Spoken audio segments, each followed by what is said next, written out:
we'll start now.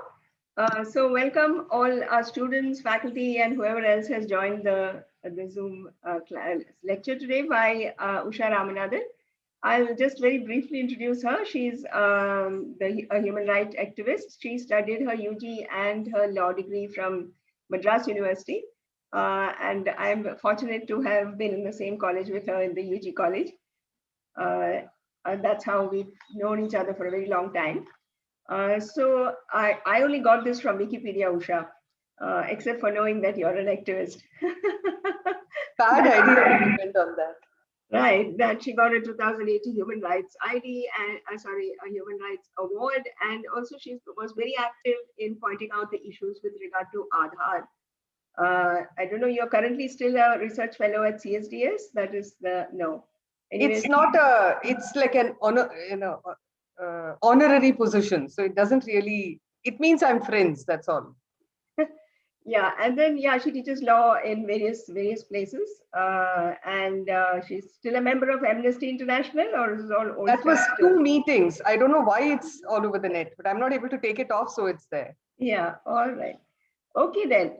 So basically, her interest is in human rights, displacement, environment, labor law, and so on. And she will be talking to us about. So we are doing this system. We are doing this module on legal systems in our urban informal economy course, and she's going to be talking to us about some cases which I think I had sent you. If all of you have had a chance to go through them, I did. Though they, of course, they're law cases, so very difficult for us.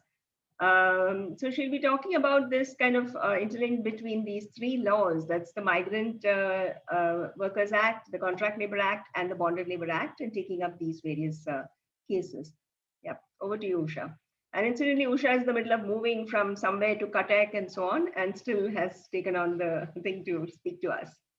I just don't want you to see the empty cupboard in the background and think I read nothing. It's a bookcase, but the books will come in a little while. Yeah, so she just moved into Cuttack. Okay. Just the one part of the introduction that might be relevant for today, it's that I work on the jurisprudence of law, poverty, and rights. Okay. So law and poverty. I kind of least understood that, and so I said that. Okay. Yeah. So the thing really is, like, I did sociology, and then I did law.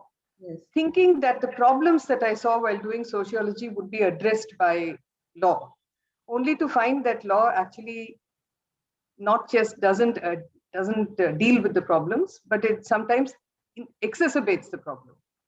So it's been a battle ever since, which means, for the longest time, to see what that intersection is between law and poverty. So that's what gives me that's what took me to these legislations, and that's how I've been working on them over the years. So today, I know you're working on the urban informal economy. Okay. So the connectedness is pretty plain, but maybe what I'll do today, see, there are many other things that you will be able to pick up, and you'll have an understanding of a certain kind. I just want to bring in the beginning the idea of how these laws came in. At what point in time did they come in? What did they mean when they came in? And what's happened to these legislations over time? The 3 cases that I've sent you are cases which came around the time that public interest litigation became institutionalized in the Supreme Court. And that was a very important time for those working on the context of poverty, because if there's one thing that public interest litigation, or PIL as it's called, what it did, it actually, Professor Bakshi keeps saying we should call it social action litigation, which in a sense addresses this question directly, which is that, where do the poor go, or where do those who can't access the court because of what they call the 3 I's: ignorance, illiteracy, and indigence. Ignorance of the law, illiteracy, and indigence. Where do people who are in those circumstances go when they find that they have no constitutional rights that they can reach? So PIL was really an answer to that question. And it's one of those things that every once in a while, a democratic state will pass legislation which is meant to reach those who are in various conditions of poverty. but it requires to act on the laws. And it's also a fascinating thing that implementation is not always a solution to the problems that the law seeks to address. There are some laws, for instance, which we say should not be implemented. They should just be withdrawn. And there are some laws that need to be implemented. To give you one illustration of a law that should just be withdrawn, repealed, it's the anti-beggary law. It's about the most unconstitutional law that you can think of, and it comes out of the uncertainties that are produced. It's largely an urban phenomenon. And of course, you have railway stations where you find them wherever you go, because people see the distance between the kind of deprivation in which people along the railway track live, railway line live, and those who are inside the trains themselves. So you do have it in other places too, but it's largely an urban phenomenon, a place where you can see the difference between those who have and those who do not. And therefore, those who do not can go to those who have and say, I need help, can I get this help? And that is constituted as beggary, which is a nuisance. And as a nuisance, it then gets characterized as a crime, as an offense. So from a social offense, it becomes something that allows for a state to pick people up and put them away, impose all manner of conditions on them. For instance, there's a condition in the anti-beggary laws which says that if they are to be let off after they've been picked up, they should give an undertaking that they will be gainfully employed within a month of their being let off. Absurd conditions like this, which make nonsense out of having a law of this kind, other than as a measure of social control. So it is, laws like that should not be implemented. Laws like that should be repealed.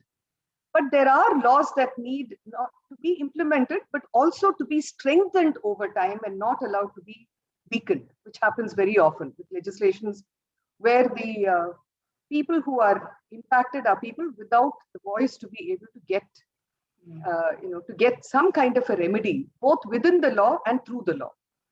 So PIL came in at a time where some of these legislations, all the three laws that we are going to be talking about, had come in the previous about 10 years. When PIL started, it had come in the previous 10 years. And these were not getting implemented. They were not getting enforced. So you had it on the statute book, but you did not have it in practice. So the three cases that I've sent to you are just illustrative of this, that with PIL, the important thing that PIL did during that time was to say, okay, state, you recognize that there is a problem. You know that there are constituencies who require assistance, and that's why you've made the law. Now enforce the law.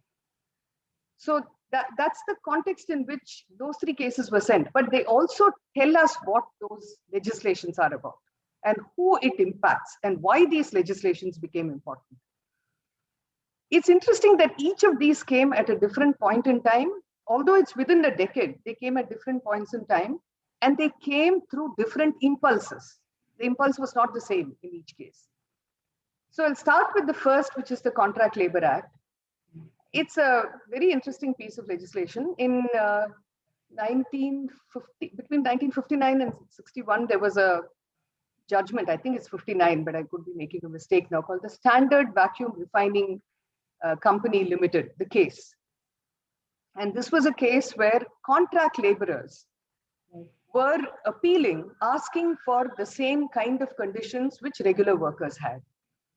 And they wanted to raise an industrial dispute. Now, if you look at labor legislation, you'll find, after this code, there are changes which we won't be talking about now, because it's far too complex and it requires a different session. But since this is about the impulses of the law, to say that, when that came in the Industrial Disputes Act, a workman does not include contract labor. So a contract laborer cannot raise an industrial dispute.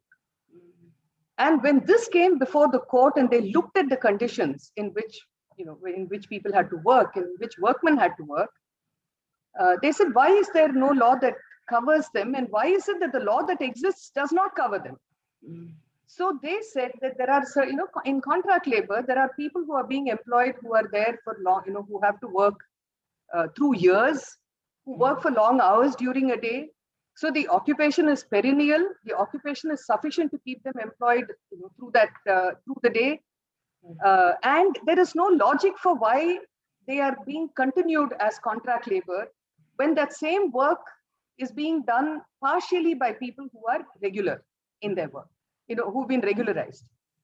So they had raised the question, and this then became the motivation for starting to work on a contract labor law. By the time it came in 1970, so if anybody is doing research, you can look at what happened at the Indian labor conferences and see what the kind of debate was that went on. Because if you know, I mean, if you see the thing, ILO is one institution, one agency, which has a tripartite, You're talking about the International Labor Conference or International Labor Organization? International Labor Conference. Organization. Yeah. No, I'm talking about the Indian Labor Conference. Okay. But I'm saying that like the ILO, the International Labor Organization, is tripartite. It has to take into account what workmen are saying. It has to take into account what employers are saying. And the state is meant to act like a mediator between these two. So that's how it's supposed to happen here too. Now here, if you look at the labor conferences, they are asking for a set of things. And if you look at what employers were saying to the government, it was another point of view where they said, listen, we can't have people, it's a debate that you've been hearing of late too. So it was there even in the 60s, where they said, don't ask us to regularize everybody. We can't function like this.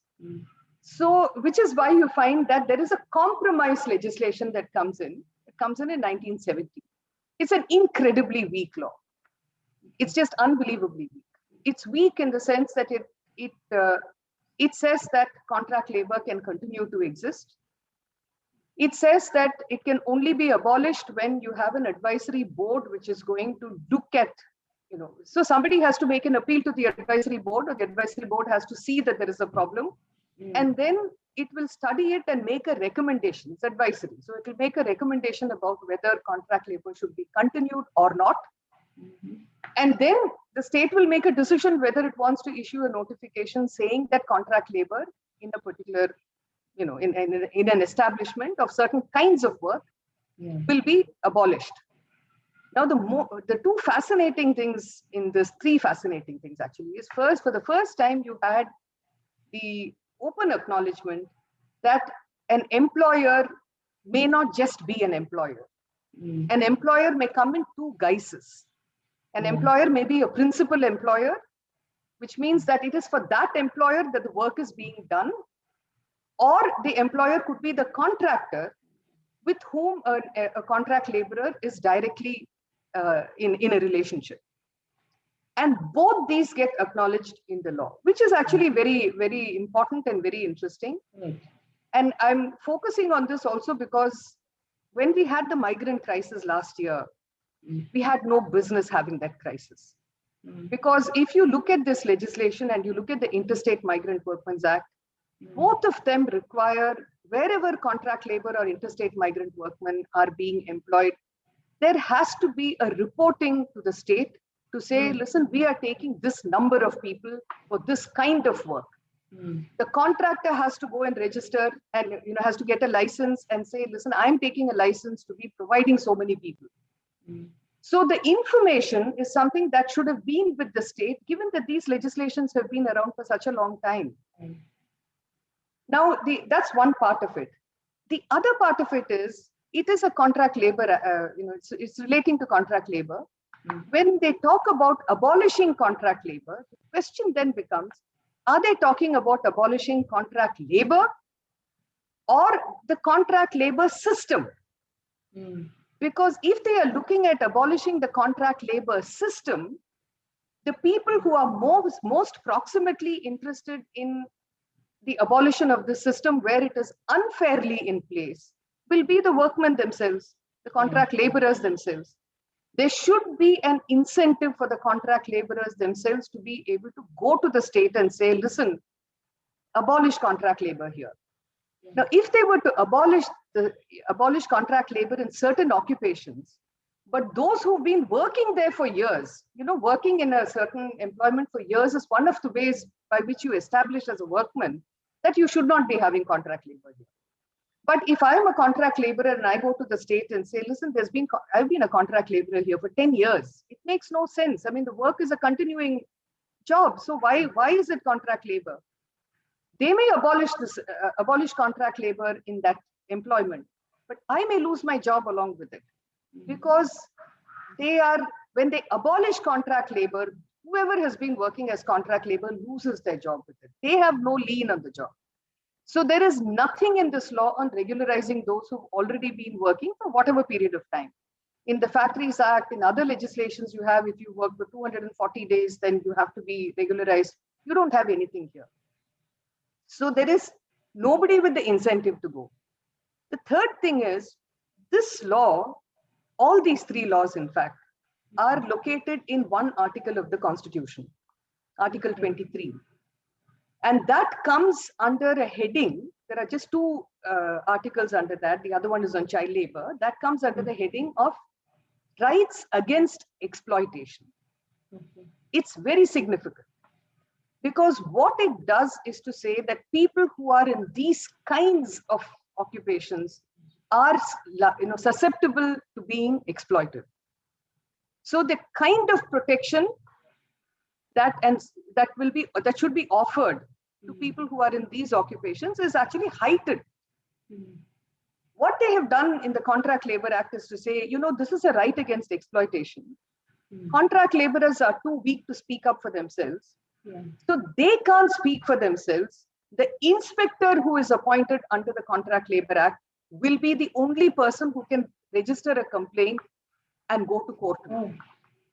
So the contract laborers themselves do not have the right to go to court. We are hearing a lot of that in the farmers, right? The farmers' agitation, they are saying, why can't we go to court? Why do we have to go to some divisional magistrate somewhere? Why can't we go to court? Why is the court shut off for us? This has been happening. But is that true? Yeah, in this in the farm laws, the farmers can't go to court when they get into trouble with whoever it is who's contracting with them. In the new laws. It's called ouster of civil jurisdiction. So they oust the court, and in place they put an administrative mechanism. So here they've not ousted the court. They've said, we are ousting you from approaching the court. You cannot go. The inspector, so you complain to the inspector will figure out if there is a reason for a complaint, and then the inspector will go to court. So the inspector has to act on behalf of the contract laborers. I will leave it to your imagination to think how much clout contract laborers will have to be able to get the inspector to act. In addition, and this is something that, there are a few things that non-lawyers too need to start, even lawyers need to watch out for it, because sometimes, one of the big problem with many lawyers, and we were discussing that at a legal aid meeting recently, that many lawyers don't read the full law.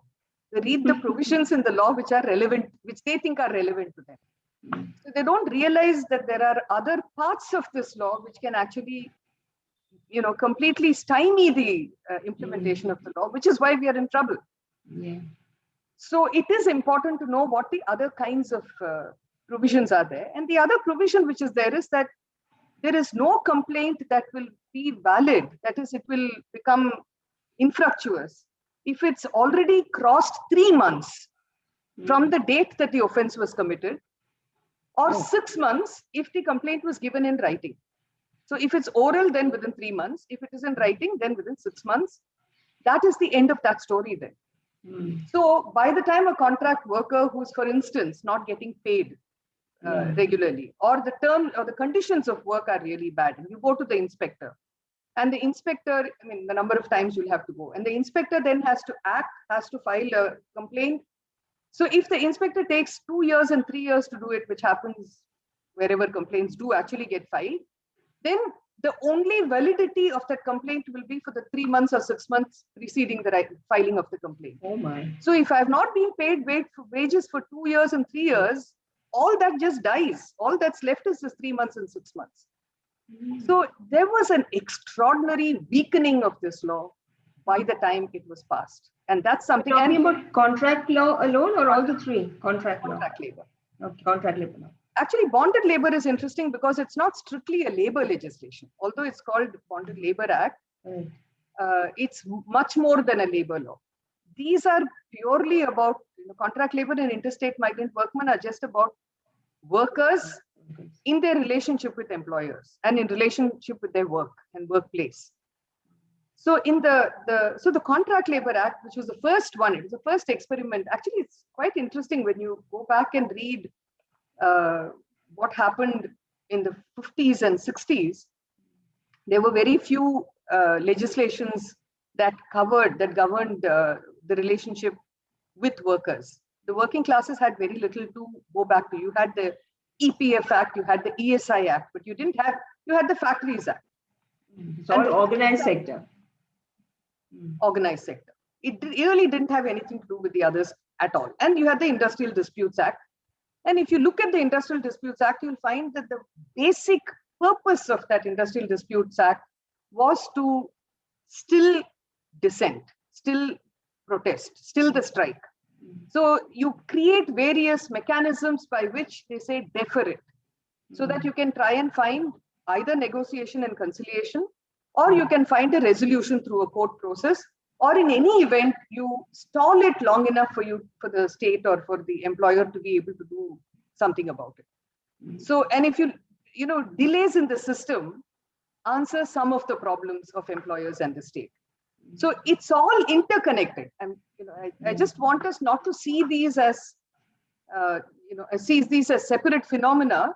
There are different phenomena in the general sector which kind of coalesce when it comes into these, and we need to be able to see where they come in.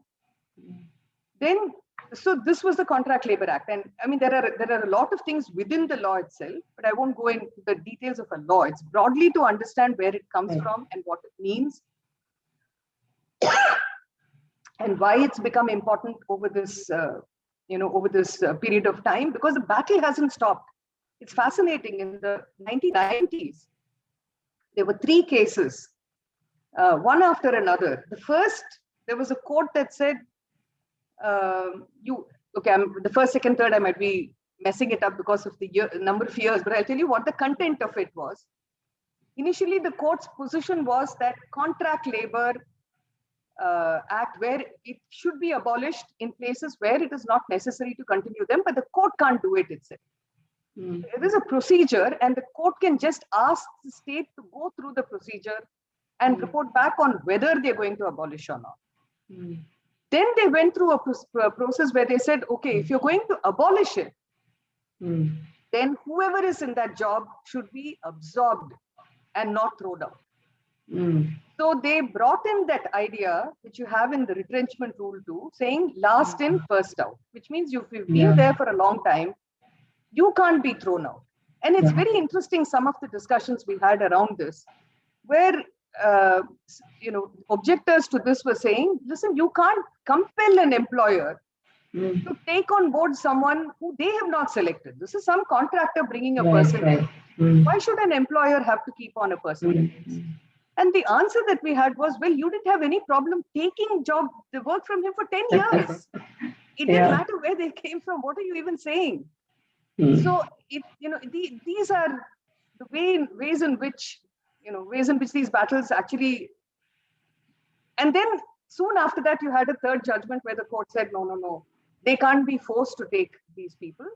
So, which basically means that they were not just abolishing the system in the place, they would also be abolishing the rights of the contract workers who had already been in the job. So it is disincentivizing contract workers from going and asking for abolition of this. While all this was going on and these decisions were made, you found that the government has itself begun to say that, oh, well, as far as possible, we should only have people as on contract work. So cleaning became contract work, drivers became contract work, and you outsource it. So this idea of the startup and outsourcing, which is so popular in the technology field, I find that the idea of outsourcing has been one way of taking it away from the Contract Labor Act. So this is... No, just wait a minute. Because this outsourcing, these contract agencies that are there, right? So they don't come under the Contract Labor Act. They do come. They do come under it. The thing is that you have now the legitimizing and standardizing of all of these as just being contractual That is, they are Right. service providers, that's all. Mm. So they don't ever have to become regular in that job. Okay. So the idea that you can dispense with them when you want and take them when you want has become a convenient place for the principal employee. The contractor may be stuck with them still, but the contractor doesn't have to pay unless he gets a contract. Mm. So this is the, and if you actually look, if you go asking for records, you'll find that there are very few records of people who, of contractors having taken the license, or of principal employers having registered saying that we are employing contract workers. In fact, one of the cases that came up in the 90s again actually came from the National Fertilizers Corporation. Yeah. And when it came, the state is supposed to be a model employer. But the state was turning around and saying, we've not got ourselves registered, and we don't know if the contractor has got a license, but we are just using them, but they are contract workers. It's very interesting. What happens then? One of two things could happen. Either a court could say, well, if you've not registered, and if the contractor has not taken a license, then whoever has been working with you has been working with you. Yeah. So you have to regularize them. Then. Or, like very often happens, because we are, even when the law tries to be a little progressive, the system is very status quoist. The other way of interpreting that is to say, oh, so you did not register, they did not take a license. That is an offense under the Act. Yeah. So the workers don't get any respite. Maximum, you'll have some complaint that is raised in relation to the employer and to the contractor, and they might have to. And if you look at labor legislations, you'll find that the penalties that you have are actually quite minimal, and most of the time they are not even imposed. Yeah. In fact, the proceedings don't even happen. So it becomes one way. I mean, either way they lose. Contract labor has been losing in this country forever, and that's the unfortunate bottom line story, of this legislation. Students and the rest of you, if you have any questions, you can just raise your hand or just ask the question. But if you raise your hand with your camera off, we can't see it. Yeah. Yeah, without this not having this gallery thing. Yeah. Yeah. So just get in and ask the question, all right, if you wish to say something. Or you can put it on chat saying, I want to ask, and I'll notice. Yeah. So anyway, any questions so far? I mean, he's talking about the Contract Labor Act. So there are many things that you spoke about, which we've actually spoken about and often. One is this PIL thing, that it came in and it's like almost like a savior for workers who are unable to go to court. And so a third party, somebody else can also file that thing, but then it has to be for a group of workers. I think that's what it means, right? The PIL. It cannot be a one-to-one kind of a case. Yeah, it's class action. It's social action. Okay, yeah, that's one thing. The other thing she spoke about is the Indian Labour Conference. Now, I've told you about the Indian Labour Conference. There's an International Labour Conference also. This is where this tripartite group meets, the trade unions, the employers, and the state. And then all kinds of issues are thrashed out there. Now, the interesting thing about the Indian Labour Conference, it's supposed to take place every year. But in the last 5 years, there has been no Indian Labour Conference. So all these labor codes that we talked about, like a few sessions before, have gone through in September 2019, and then, when August 19, and then now in September 2020, without discussions in an Indian Labour Conference, which means that really there has not been a face-to-face discussion on these things, which goes against our idea of dialogue and so all the conventions that we have signed, ILO conventions, in some sense, we are going against that. The other point she's making about the difference between a principal employer and a contractor. There also, when we spoke about the new labor codes, there's been some kind of a fudging as to whether there is the contractor is also being defined under the Occupation and Safety Code as being the employer. So there seems to be some confusion. If I read this literature, obviously we can't fully understand this. Who do they appeal to if there is a problem? Because otherwise the principal employer was always finally responsible. Isn't that so, Usha? Yeah. So right. I can give you a very personal example. Like I was the director of the Institute of Rural Management, Anand, and they had at some point in time shifted all, just like Usha said, all their service workers into an contractor. So all the sweeping, gardening, cleaning, everything was done by contract labor. But those workers were originally with IRMA and they had moved them to this. So they have gone to court, and those are still lying in court for the last 20 years or more. And as to they are asking that they are going to be the, they need to be absorbed by this thing. And there is this fear that if any kind of, payments are not made, or this case is won, then the whole back wages and everything else and the benefits that you're supposed to get will come onto the principal employer. So ultimately, if anything happens, the principal employer is actually supposed to be responsible for this thing. So anyway, so there is some play around those words, and that is also changed with the labor code. And yes, and then of course the contract labor law itself, what she's talking about. All right, any questions? It's a difficult thing to understand, but yes. Ma'am, Yes, Vaishali. yeah, ma'am, not a question, but like I have a similar experience, like my PG. Just a moment. The mic has gone off. Yeah, ma'am, Vaishali? sorry. Yeah, No problem. yeah, hello. Yeah. So the thing is, so my in my PG, the security guard was a contract.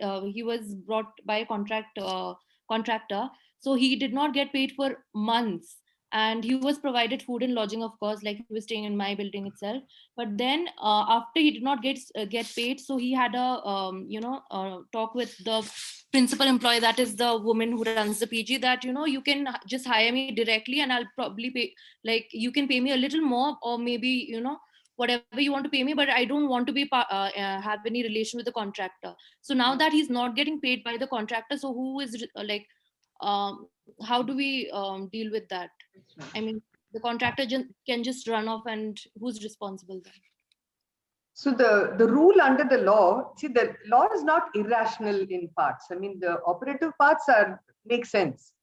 So in the operative part, it says that whenever the payment is being made to the workers, the principal employer must have somebody, an agent of his or hers, present at the time that the contractor makes the payment, to make sure that the payment has been completely made.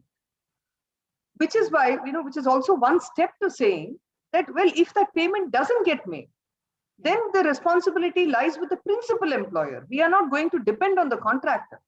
That contractual relationship is between you and the contractor. But the work that is being done for you, and you are responsible to make sure that the conditions of work, for a simple thing like providing water in a place where people are working, it's something so basic one shouldn't have to say it. But in many places you'll find that there is no water, there is no toilet facility, there is, basic things just don't exist. There isn't a first aid kit. If people are working night shifts, there isn't even proper light or a night rest place. All this has to be provided by the contractor, but where to ensure that the contractor does it is not the responsibility of the contract worker, but of the principal employer. So if it is not done, the buck finally stops at the principal employer. So to say that, I don't know, I have given the money to the contractor and the contractor is supposed to pay you, the law doesn't allow you to get away with that. Okay, ma'am. Yeah. See, that's why, if the idea, when we say some laws need to be implemented, we have to find a way of making the law work. The classic one, the one that has worked best among all the legislations that have come in, this has been the Manual Scavenging Act, eradication of dry latrines, and that law, which came in 1993. There was a movement that had to be built up. They had to go to court finally. The court had to understand that this, that this practice of manual scavenging still exists. We don't see it around us, so we think it doesn't exist. And then they had to know what to do with the law, because okay, it says these should be eradicated. How do you eradicate it? What do you do? Who do you hold accountable? The law sets all that out. But typically, institutions are very wary about holding, say, a collector in a place or a district magistrate to be answerable for this. So there is a certain amount of hedging. It needed a whole movement and an educating of the court before that law became vibrant. So yeah, you're asking about the rate of conviction. Rate of conviction in any law, in any labor legislation is very, very low. In fact, it's fascinating, in 1996, the one thing that made a big shift in how labor law was treated was the Bhopal gas disaster. Okay. It made a huge difference in the sense that it certainly changed the awareness of questions of safety, on questions of workers' participation in safety management, workers as whistleblowers when safety is compromised. It made a huge difference.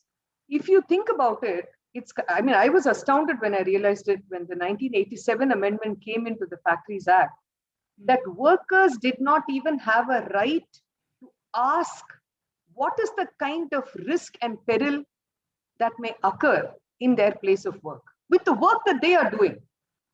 If you've seen Modern Times, you'll know that his job is only to keep turning the screw, right? He has no right to ask any other questions. So much before this, fortunately, two doctrines which existed have exited. One is called a doctrine of added peril. So if two of us are working side by side, and the person beside me, I can see that something is going to fall on their hand, and I put my hand out to save them, and my hand gets crushed in the process. They say, but this was not your job. Okay. You shouldn't have done it. If you did it, you took that risk at your own peril. You added peril to your work, which peril we did not put you under. So these used to be, and the other one was called the doctrine of common employment. You have a problem, I come to rescue you. They say, both of you are workers, you helped each other, the employer has nothing to do with it.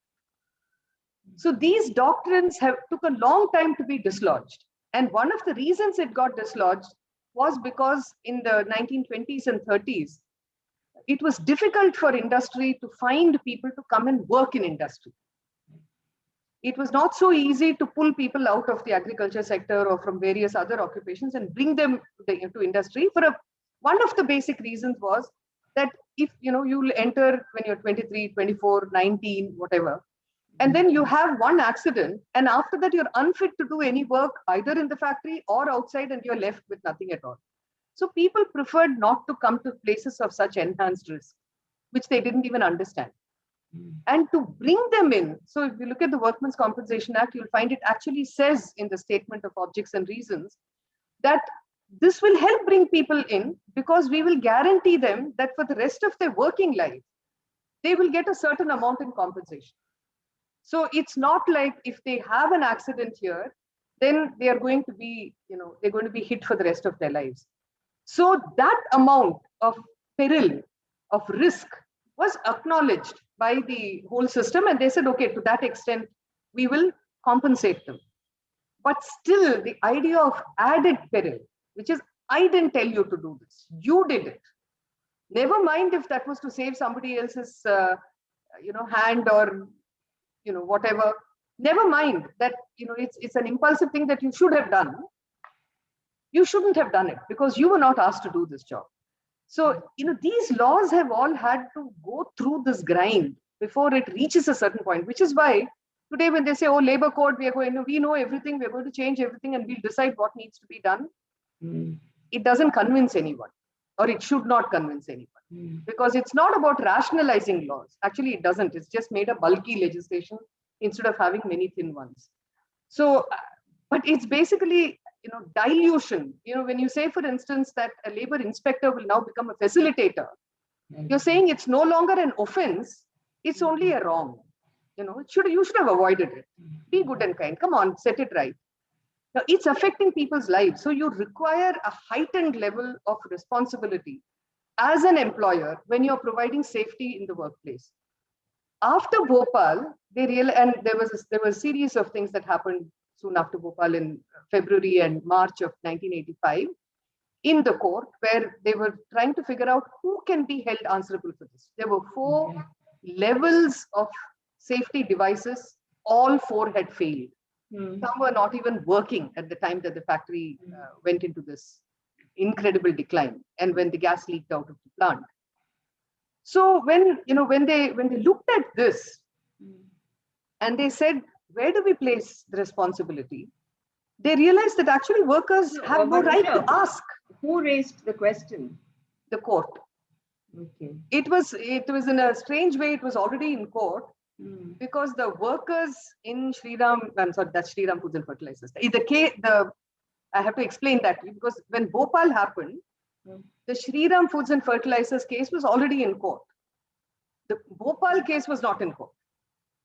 But Shriram Foods and Fertilizers, where there had been an ammonia, sulfuric acid leak, had resulted in 1 death, but a large amount of damage. But the threat was in Delhi, and it came within a kilometer of the Supreme Court. So the understanding changes when it is proximate to us. Very often we don't understand things because it is so far away from us, we can't imagine the conditions. I think the one thing that this time's migrant movement did was to make it so blatant that we can't deny it to ourselves any longer. That when, they have no recourse. When chips are down, you walk home. It's like an extraordinary thing where it's not just the state, it's not just the employer, it's all of society. They said, will not be bothered with this, and we have to find our way home. It's a very, very serious and significant statement coming from a labor force. Right. So we have to understand why, despite all these laws, the labor force felt that there would be nothing in it for them, no protection. It's really remarkable. So after Bhopal, many changes were made. One of the changes that was made was to say that from now on, in a factory, if there is going to be, the person who will be held responsible in the event of a safety breach, it will not be, earlier it used to be someone who is in charge of the everyday running of the factory. So some manager or somebody would be made the person who's called the occupier in the law. They changed that and said, no, it may seem like the person who is in proximate charge is the person who could have prevented the accident or the disaster. It isn't. It's the people who are making the policy.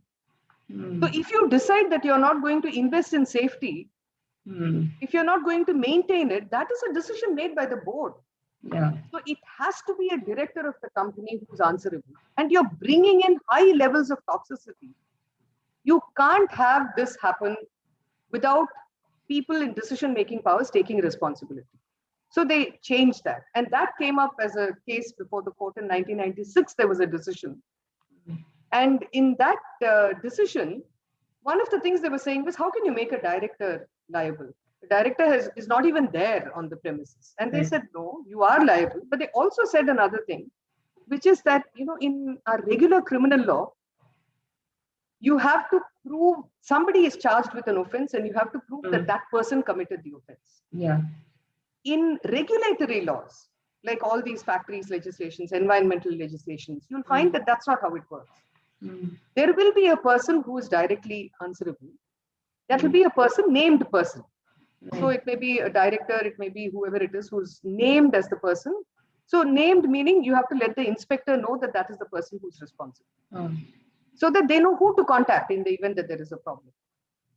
Now that named person, if they say, well, I did all that I needed to do to make sure this did not happen, then you have to say, okay, you did all that you did. So who did you pass that responsibility on to? Somebody is responsible for this. So differently from criminal law, it is called an absolute offense. That is, regulatory offenses are called absolute offenses, which means by the occurrence of the event, an offense has occurred. If you have a safety lapse, then that safety lapse is attributable to somebody. Somebody has committed a wrong by not making sure that safety has been maintained. So it's a different thing. So we can't look at all of this the same. It is still called an offense. You still have fine and imprisonment as punishment, even if it is marginal. But it is now called an absolute offense since 1996. This is a new categorization that came in. to help differentiate it from criminal law, but still to say that it is serious enough for you not to be able to get away saying, I didn't know, I did all I could. That's not enough. Now, this is also interesting because after Bhopal in 2000, in Toulouse, you had another big explosion that happened, huge explosion. And this was in a chemical plant where I went to that plant to see, and of course I got blasted for it because apparently there's a medieval town in Toulouse, but all I could see was a chemical factory that had exploded. And I didn't see the medieval town because I didn't even know. But it fascinates you. When you go there, you find that I was able to enter the premises of the factory. It is, like things have been embedded in the soil. Everything, every place you have 2 and 3 checkpoints so that nothing can go wrong, because these are seen as highly toxic. And yet it happened. Where did it happen? It happened at the point where the truck comes in and they are unloading these chemicals and keeping them in the shed. And why did it happen? Because that's the one point where the work is so monotonous and tiring that they keep changing it. Contract labor is used there. The rest of it is regular work. It's only at that point that you have contract labor, and they didn't know that if you keep A next to B, it will just explode. Yeah. So, this idea of risk, of enhanced risk, and of the idea of contract labor is another element in this idea of, not leaving it to people to just, everything is not sweeping and swabbing. So when all manner of activities are left to them, we enhance risk. So Bhopal is connected with contract labor, is connected with everything. It's connected with our migrant crisis. Shall I move to the next? Sure. Any questions?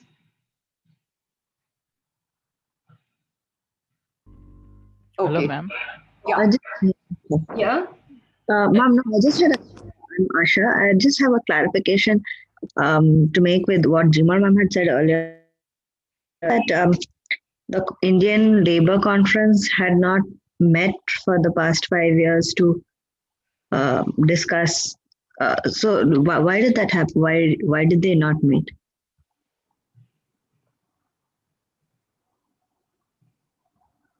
You're asking me? Yeah, she said. Yes, ma'am. Oh, okay. I know that's because of the change in the government. Okay, so I mean, they just don't think that is necessary to call the labor conference. It's very, it's quite an awful thing. Even with having so many national trade unions, they're not able to force the issue. I don't get it, but this is the truth. Because the present dispensation is very labor friendly. That's why. Labor friendly. Very good one. Yagnik, you had a question?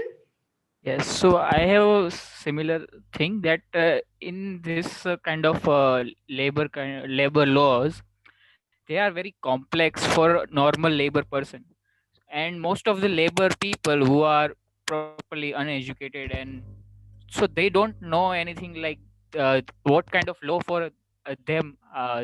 There are laws for them.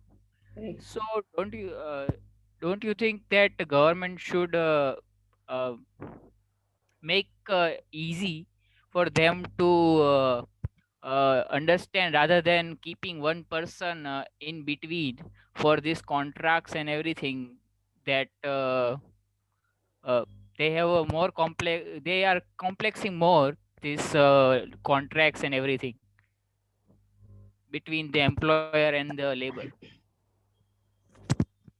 Jimol, you want to go? I will say that is the reason why it's interesting that they have PILs, the public litigation. Because, I mean, I don't know the answer to that. I mean, he's saying that why is it made so complex?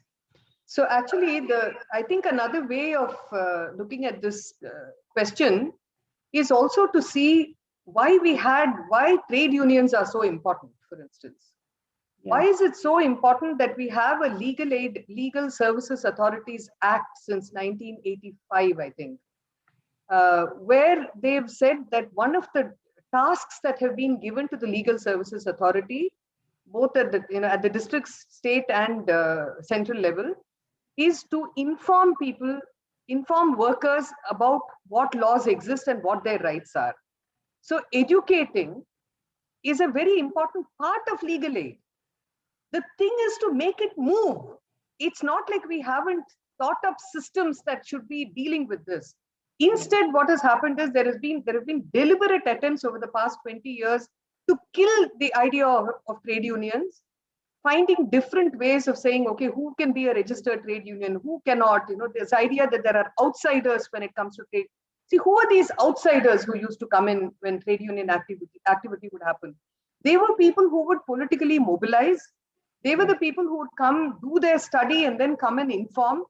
Trade unions had their faults, but trade unions were extremely important to tell people what is happening.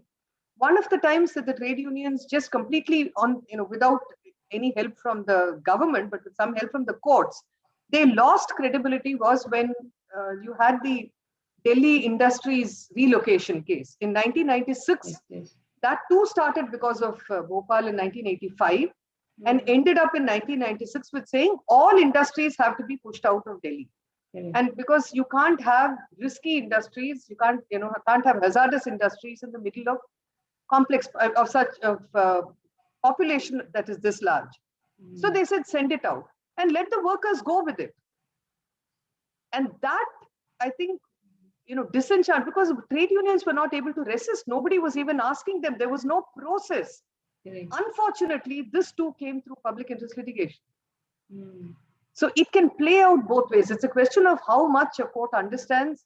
See, the good thing about public interest litigation is that it can produce good principles on which to act. The problem with it is when it starts getting pragmatic, when courts start getting pragmatic and say, okay, we have to do this now, what are we going to do? So they hadn't even heard the workers. Then when the workers said, what on earth are you doing? How can you leave us like this? They went back to the court and the court said, oh, we forgot about you. Okay, you should be given 6 months salary. You either have a choice of going and relocating, or you get additional wages and you can stay on here. Then the employers came and said, well, you never spoke to us about it. If we are relocating, we don't have the money to pay. Nice. So there are certain things that require process. In labor legislation, if you drop process and if you start destroying the various actors who are part of that process, whether it is whether it is contract labor who are kept out of industrial disputes, whether it's trade unions which are systematically decimated, or it is a state that becomes disinterested, you come to a position where there are no rights left, and there can be as much exploitation as people want to exploit others. I mean, Yannick is raising a very interesting question because it really explains why collective bargaining and trade unions are so important. And if you people remember, we did the ILO's decent work thing, and they talk about social dialogue. Anyway, theirs is already a tripartite organization where they have trade unions and so on. But any convention or any law that they come up with or they recommend, they always talk in terms of having a social dialogue and basically trying to say that there has to be some way in which these people can talk to each other.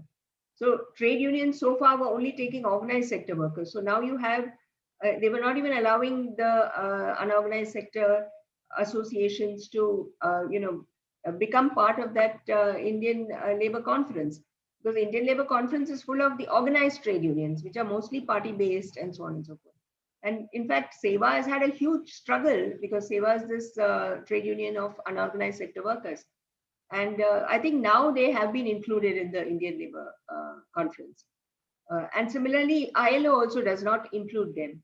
Because the whole idea that there are unorganized sector workers who need to be organized, or that they can be unions for these workers, is still not fully recognized, because now it's recognized, but it's been another kind of huge struggle, because otherwise normally everything was happening inside a factory, and that factory had all these laws, all that we are talking about now.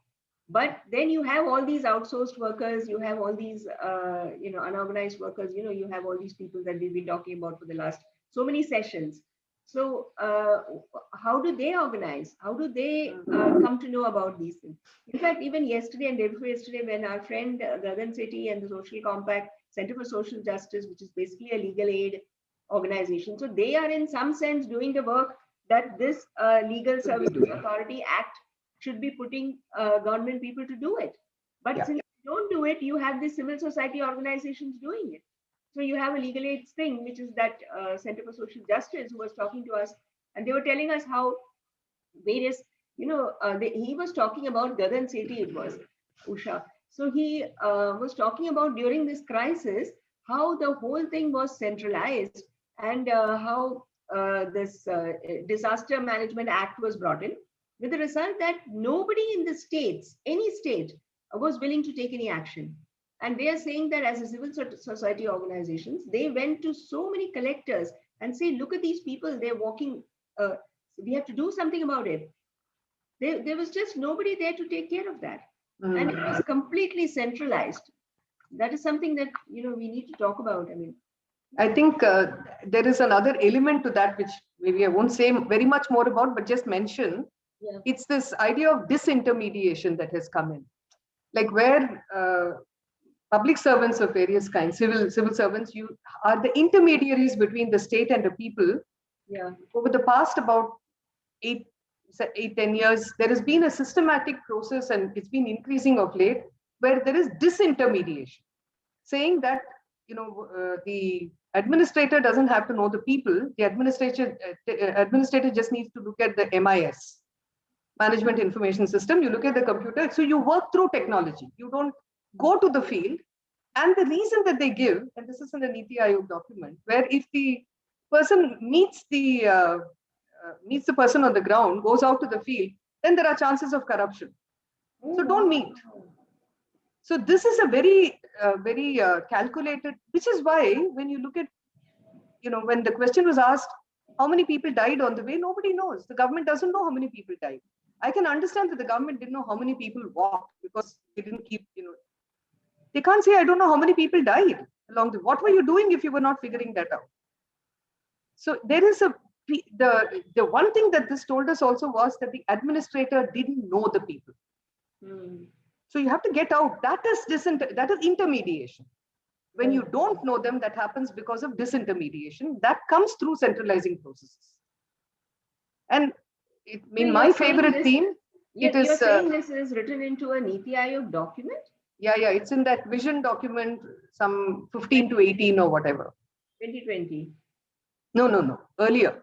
It started a while ago. It's not now. It's been on for a while. No, the vision I think it's 15 to 18. Okay. I think I can just send that to you. Sure. So this is supposed to be an effort at reducing corruption. Okay. Yeah, go ahead. Sorry. Yeah. So just 1 minute.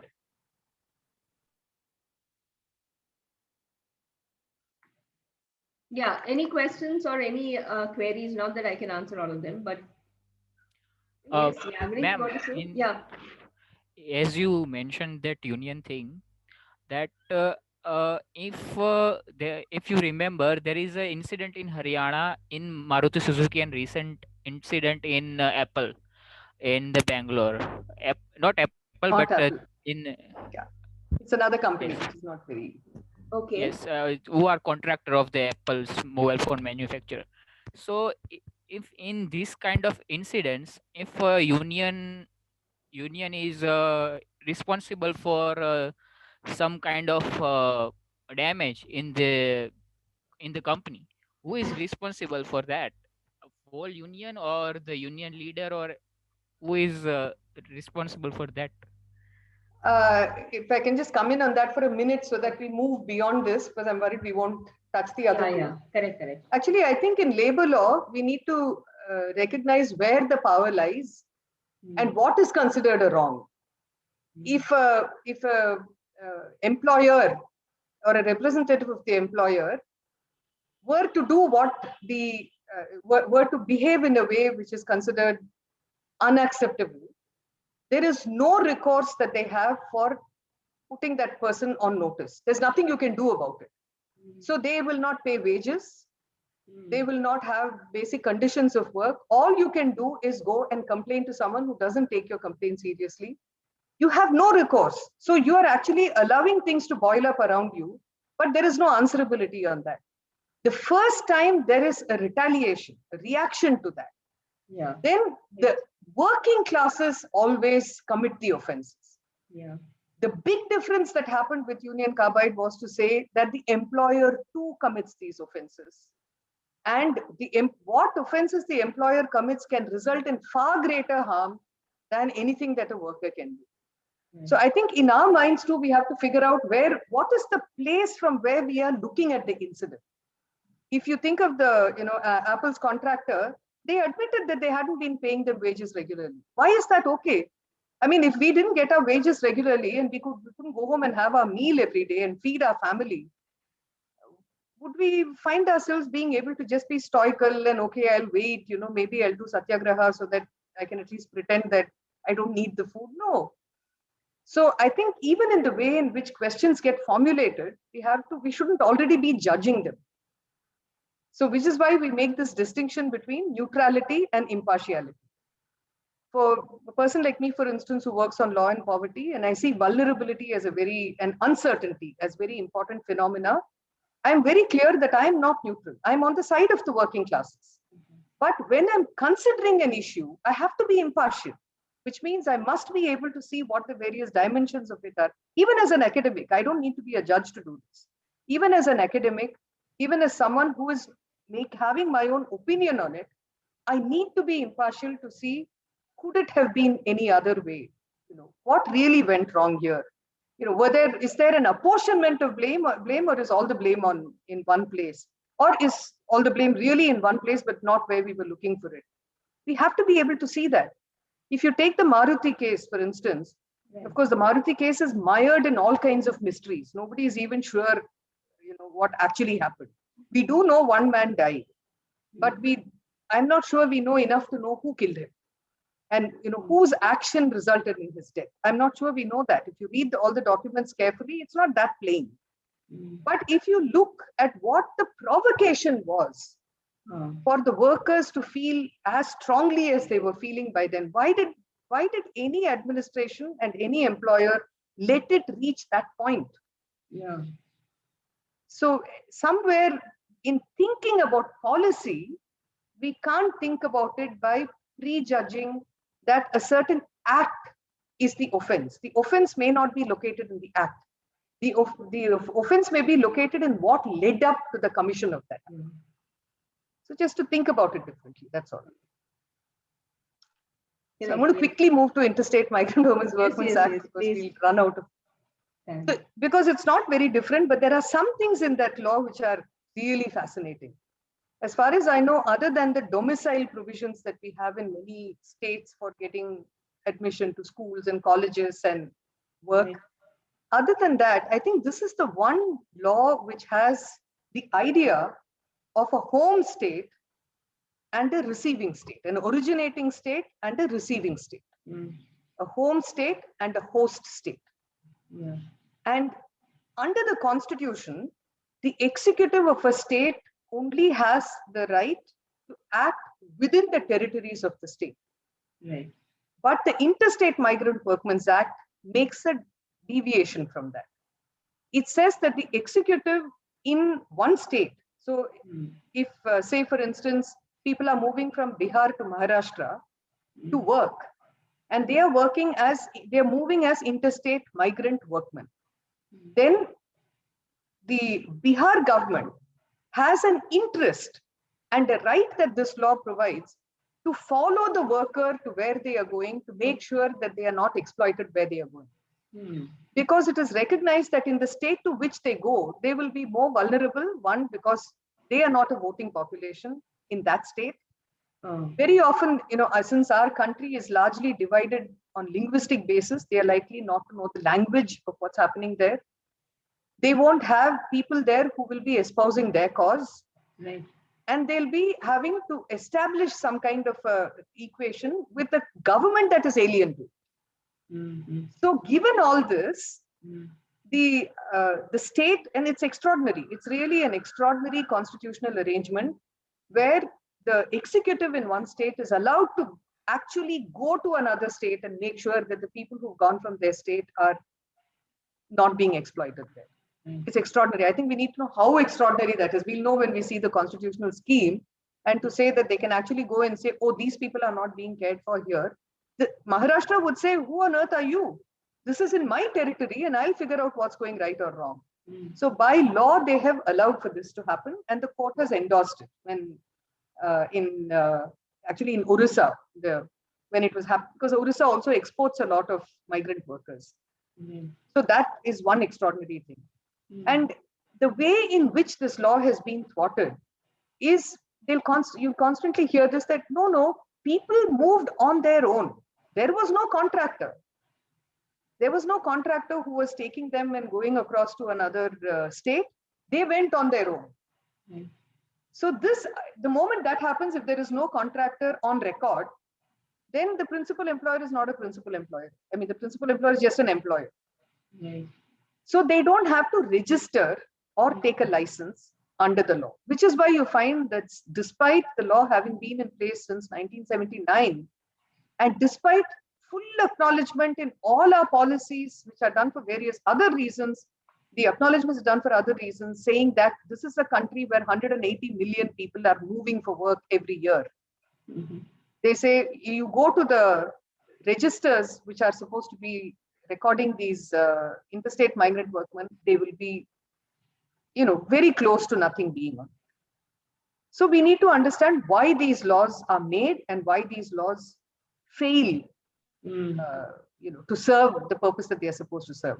In this, I'll say political will is a very strong part of what happens. And it also comes because of this equation between the host state and the home state. The host state is not interested in having the home state come in and figure out, they don't want them to come. So we need to be able to see what this is about. Now, interstate migrant workmen are different from contract laborers in the sense that very often people are rounded up, large numbers of people are picked up and taken to work sites in this interstate migrant workmen scenario. They're also contract labor, but they have the additional feature of being interstate migrant workmen. At the time that they are taken, the problems that have existed before would be that if I am a person and I have, say, either drought or, there is no work in my area, the agriculture has failed, there is no other work, then there is indebtedness. So a contractor comes, pays off my debt and takes me to work at the site. And then that amount keeps getting deducted. And of course, it never gets over. So the person is like, it shifts very quickly between interstate migrant workmen and becoming bonded to the work, that you can't escape the work after that. So what the law does is actually quite interesting. It says, first of all, it says these are fixed term contracts. At the end of that, if there is anything outstanding, it's outstanding, but you don't have to do anything with it. You can just, that's it. If you're able to recover it by then, that's okay. But you can't recover more than a certain amount per month. So that's the first thing. The second thing is that you need to be able to establish for yourself that the contract exists and that you are an interstate migrant worker. So all of them are entitled to these job cards, which will establish who they are. The additional thing is that the weather is different in different places. And they say you can't put that burden on the workmen. So if you're going to a cold country, make sure that they are provided with what the cold country requires.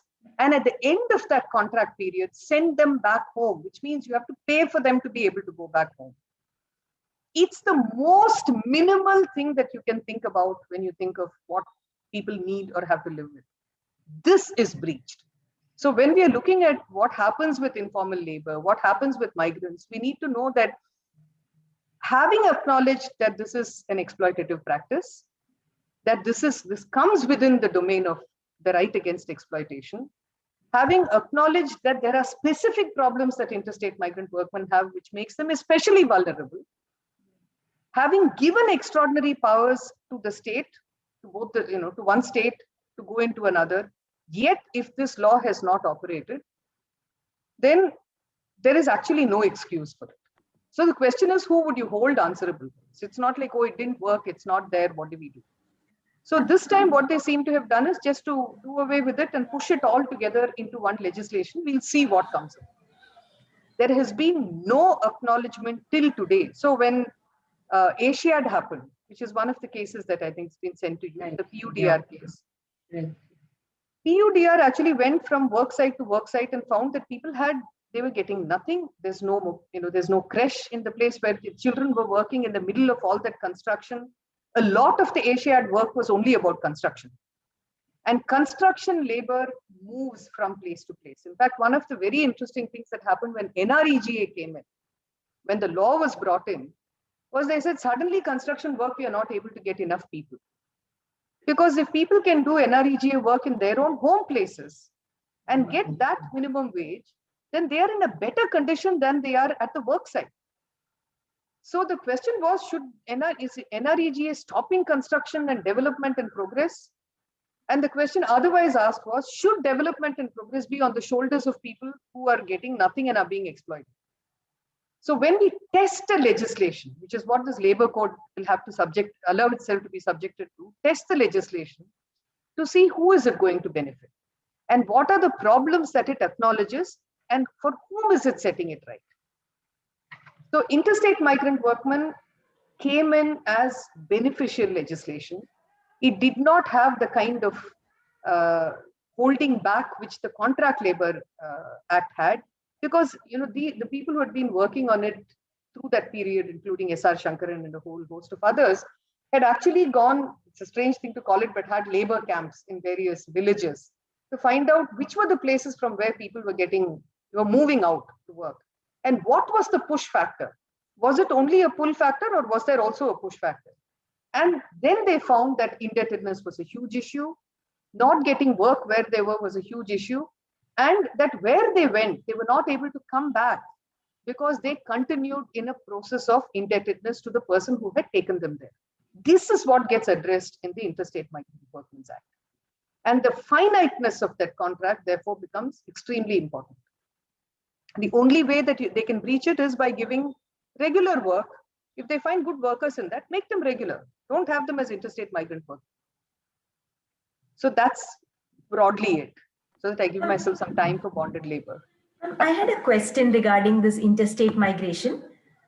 So, just as we have people who travel abroad, to like say migrate from Kerala to Gulf, and once one person goes, he, starts taking his cousins and extended family, he or she starts taking the same thing. For instance, in Kerala, I see, we have there is a Bengalis who come, they then start bringing their families, friends. So then does this then continue to fall under the radar of the contractor, or does it go outside of that? And if that's the case, which I think might be in many cases, then where does this legislation, what role does this legislation of the home state, having some kind of role coming in, checking on them? So is there a registration process before one person leaves one state and comes, do they register in both the states, even if they're not working through a contractor? Yeah. So I think the new dispensation would like for that to happen.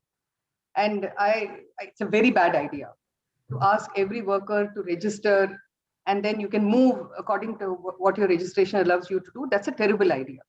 So that's not what the Interstate Migrant Workmen's Act is about. What it is about is when, for instance, collectives from villages and from different places are gathered together because where the distress is, where the work exists and doesn't. So it's not about my cousin brother coming and joining me where I'm working. It is about bringing people into work where there are these sites which require work to happen. So if, say, 50 people are brought from one village, they're not coming only because they heard that there is something here. Even if that happens, the person who is inducing them to come in has to take the responsibility of having inducted them and brought them. The important thing, therefore, is the procedure. So if you're going to bring 2 and 3 people and my family comes and joins me, it does not fall within, and it should not fall within the Interstate Migrant Workmen's Act. But when there is a concerted effort, because all these are large projects, construction projects, dam projects, the building industries, mining, all these are large projects which require large numbers of labor.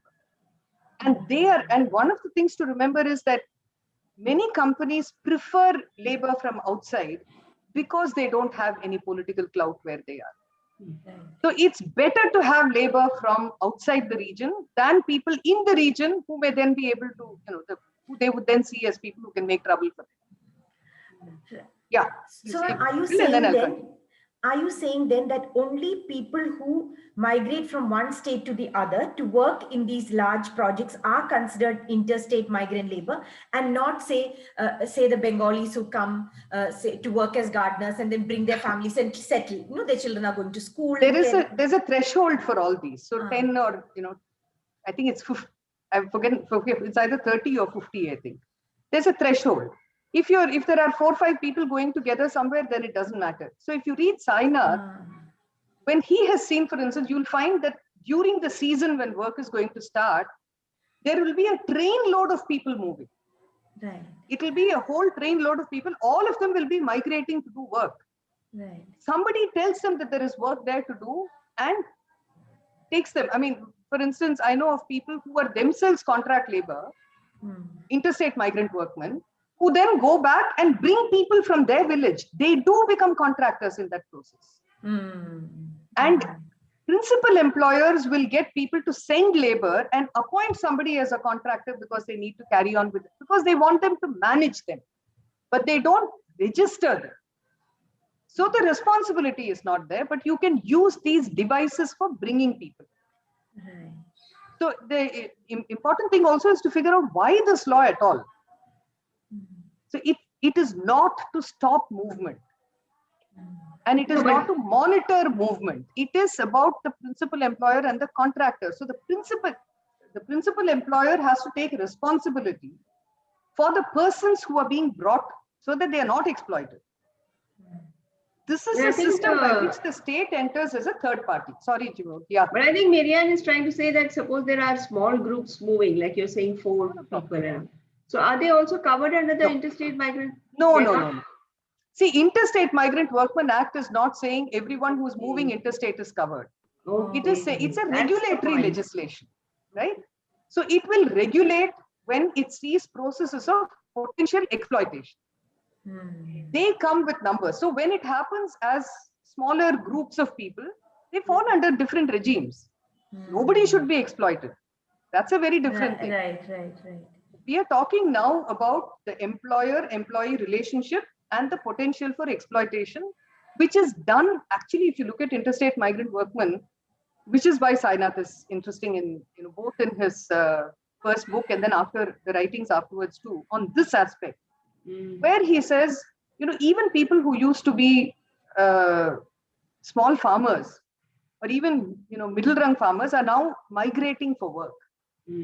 Right? They are not interstate, they are moving interstate, but they are not within the parameters of this law, which is how actually they try to dodge the law by saying that they came on their own. That's right. We did not bring them. So if there is a collective from a village, which is why the home state has to be so careful, not to be recording the people who are going, but to record the contractor who is responsible for the conditions in which they will work. Today, the law is saying every person has to register with the government. That makes no sense.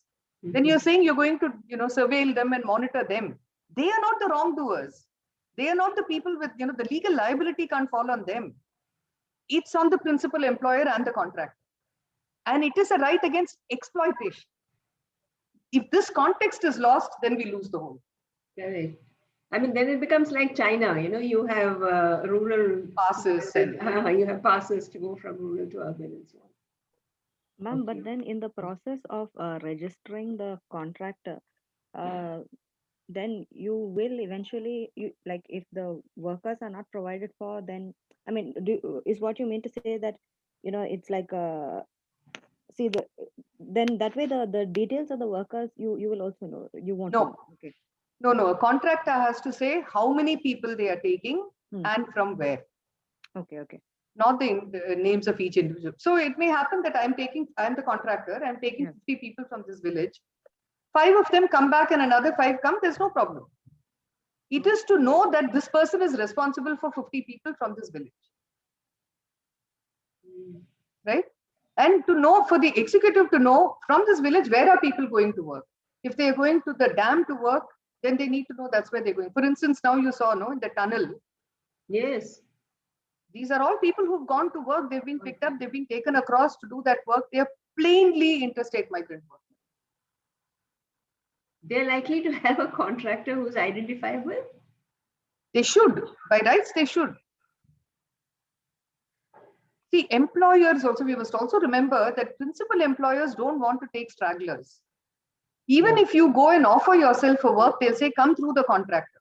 Correct. Right? That's That why is the onus because of the responsibility, no? If you go Yeah. on the contractor. Yeah. So, when we went during Asiad, they had all of this happening. Before Commonwealth Games, when I went to the Delhi administration to ask, Right. so how many people, how many interstate migrant workmen are coming? Nothing. They don't know. Oh, they're just coming on their own. I was thinking, arey wow, everybody in every corner of the world knows exactly where they should land up with their whole community of people, and it's just happened. So it is actually an abdication, and that is the problem. I'll quickly say in 5 minutes about bonded labor.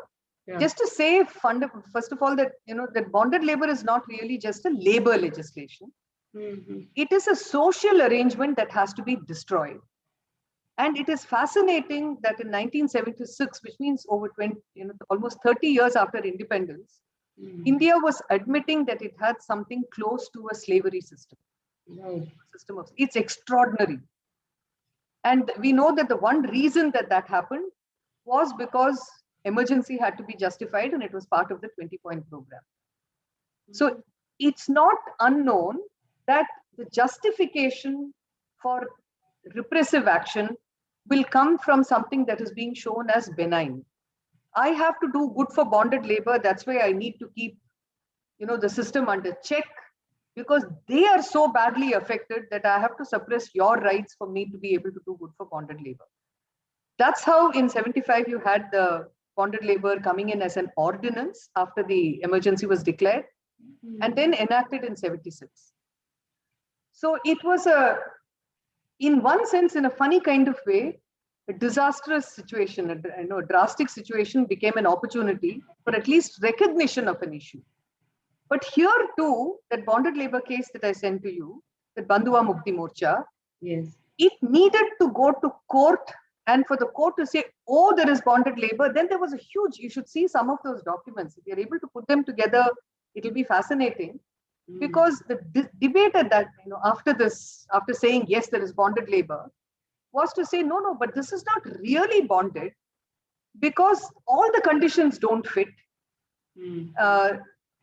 So you can't really, so there is debt bondage and there is traditional bondage. Now, debt bondage is what the Interstate Migrant Workmen Act also tries to deal with. It says you can't bond people to any place at all. You can't tie them down by treating this as unpaid debt, and therefore you have to keep working there forever and ever. That's why they have the clause in the Interstate Migrant Workmen's Act which says that if you're paying off anything, any recovery you have to make as a contractor has to be done within the period of that, within the contractual period, which is 3 to 5 years. After that, it comes to an end. If you haven't been able to recover it in that time, it comes to an end. And actually, it's also fascinating that they say that, because basically they are saying that if the wages that you're paying them doesn't even allow for them to pay back the debt that they had, then there's something the matter with this whole system. So we're not going to allow you to continue with this. This was how debt bondage, modern debt bondage, was also continuing to happen. And that's also a part of what was recognized in the Bonded Labor Act. But the Bonded Labor Act, see, we also have to link it up with land reforms. Because in land reforms, the basic thing that land reforms did was to say, it wasn't about redistribution. I mean, it was like the fourth or the fifth cause for why they had land reforms. The fundamental reason they had it was an economic reason. They said we need to have more productivity. And unless a person has a direct interest in the land and the produce, they are not going to invest more in it. Yeah. So you can't have absentee landlords and sharecropping and whatnot. Give it to the person who's tilling, then they will make it make sure that, because then they can invest in it. It's theirs. Yeah. Otherwise, it's always somebody else's that you have to invest in. So that was the fundamental reason that they did this. But it also meant that the feudal, we also saw after land reforms that the feudal system didn't break down in many places. Mm-hmm. So you have the feudal system continuing where people are bonded by what is called traditional bondage. Mm. So, my family has always had people who have to serve me, and then their children have to serve my children. And so it goes on. This practice had to be broken by using the law. And so if you look at that, it's not really so much about labor and working conditions at all. Yeah. It is about recognizing that people are being held in bondage and must be freed from it. So it's about freeing people. It's as much a social premise as it is about work. And it's about work to this extent that people, because they are desperate in dire straits, allow themselves to get bonded because they have no choice. So if that is the only terms on which they can get work, that's the terms on which they take that work. So the law has to break that down, which is why they didn't make the court the first center. There they said the district magistrate must not only help a person who is a bonded laborer to escape it, but must actively seek out people who are being held in bondage and release them, repatriate them, and rehabilitate. All of this is the task that is given under this law. So I actually had a very interesting experience once where somebody was getting beaten up in a police station, and I happened to be there. And of course, I was like horrified because it was right in front. This was in Nagapattinam. And so the person had his legs stretched out and they were beating him on the soles of his feet. And then after about 10 lashings like that, he would be asked to stand up and jog in the same place so that the blood flow starts again. And then he would be made to sit down. So I went and objected and I said, what is this? How can you do this? And blah, blah. And they laughed at me and said, no, madam, this is okay. It's normal, you go, which was even more horrifying. And then I said, what wrong did this person do? He said, these are all these fellows who are floating around. He stole landlord's cycle. So then my question to them was, I said, suppose that landlord is found to have 5 bonded laborers on his land. Would you give him the same treatment? And he said, what, madam, what are you asking? That is that power inequality which this law tries to break through by putting the whole onus on the state. So many states, actually the bonded labor case that has been sent to you triggered off a lot. So it's one of those cases where this law would have been a dead letter if not for PI. And if not for and it's very interesting also because it is in this case that one of the judges chose to ask the question whether PIL should exist or not. Yes. So it's fascinating.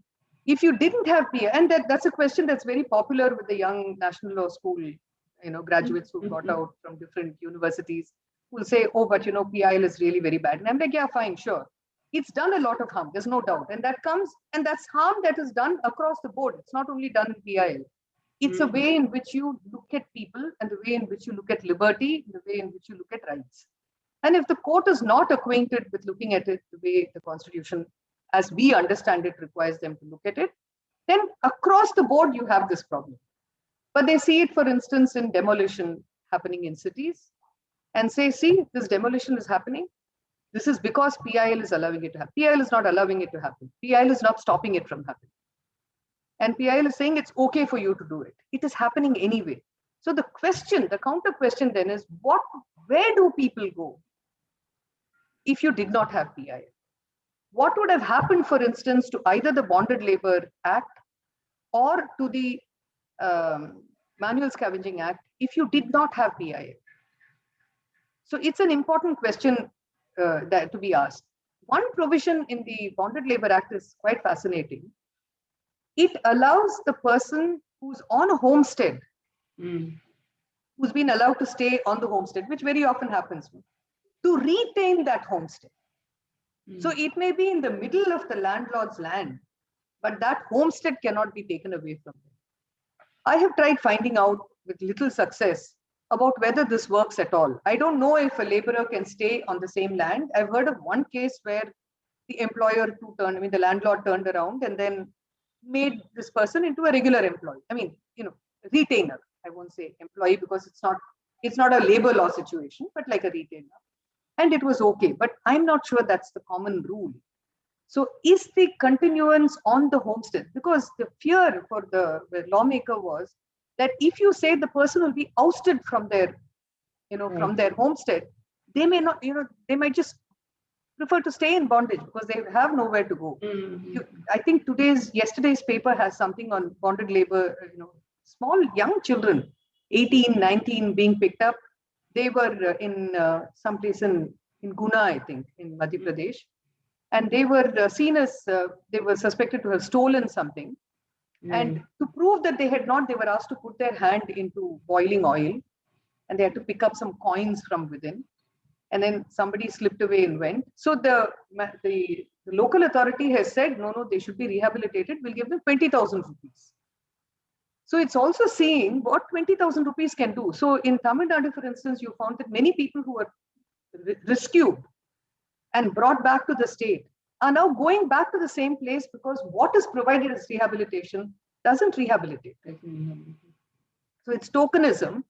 But I still think that this law has produced one of the most important recognitions that a law has produced by acknowledging the existence of bonded labor and giving it a context. Swami Agnivesh, who brought this case to court, would say that if you don't pay minimum wages, that itself is like bondage. I think there are many points of view on this, but it's an important statement to make that if you don't pay minimum wages, you're basically, why are people even forced to come to you? So broadly, that's it. Okay, so thanks a lot. So do we have any questions? We are quite out of time, but still. It's terrible when people don't have questions at the end of this. It means I shut off. Yeah. Even if you have them later, please send. Yeah, sure. So thanks a lot, Usha. I mean, I think that was the most fascinating. I've been hearing about these 3 acts for donkey's years, but the nuances that you have, provided to why they are there and what good and harm it does was quite a fascinating account. I did take the trouble to read those cases that you sent, though they are a little tough, but now I understand why you had those 3 cases. So thank you all very much. And let me just say that we have 2 faculty here, Mary Ann, who was asking you this question, and Leah Matthew. Both of them are in the School of Arts and Science. That's Mary Ann. Yeah, and Leah. All right. Thank you very much. Thanks.